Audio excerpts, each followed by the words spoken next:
শীতে যেন জনজীবন হার মেনেছে প্রকৃতি। তাই তো রাস্তাঘাট ফাঁকা, মাঝে মাঝে চলছে দুই একটা গাড়ির চাকা।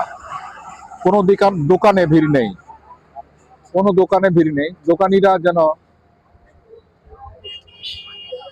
বসে রয়েছে, কিন্তু ভিড় রয়েছে একটি দোকানে, গরম পেঁয়াজির দোকানে। এখানে কিছু লোক দেখা যায়, মানুষ একটু গরম কিছু পাইলেই যেন ছুটছে সেদিকে।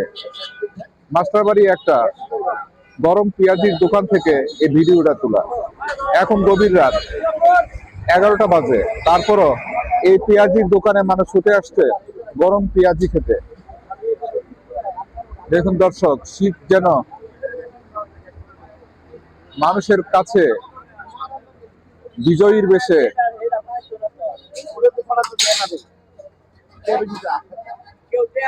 ধরা দিয়েছে।